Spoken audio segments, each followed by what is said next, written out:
Aerosmith Rocks was the album that really sort of the catalyst for me picking up the guitar and sort of going in the musical direction that I went.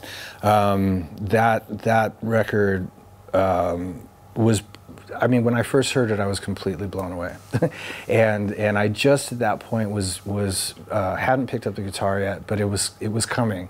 And once I had started riffing around and everything, hearing that record a second time, it just spoke to me as a teenager. I was like 14 years old.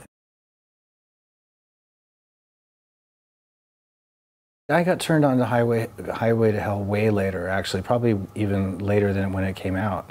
But it's still, it's like, that was the other band besides Aerosmith when I was a teenager that was geared up for the kind of style that I wanted to go in, and had a huge influence on my playing. And that was probably the first AC/DC record I ever heard. Night Prowler was actually my favorite song off that record, and it was actually a song that I covered in one of, I think in Snake Pit, you know.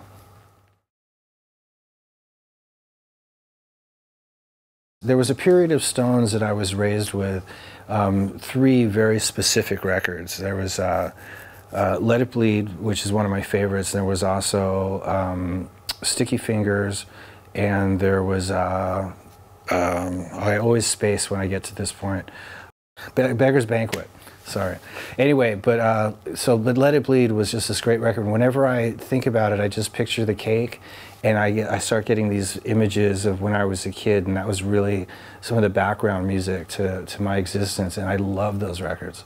One of the things I always shy away from when you're talking to sort of your musical heroes is to start grilling them on their records, because I don't like musicians, or I don't like kids to do that to me necessarily, because you might not be in the mood to talk about it, you know, so you have to be sort of like, you know, a little bit more laid back, I guess.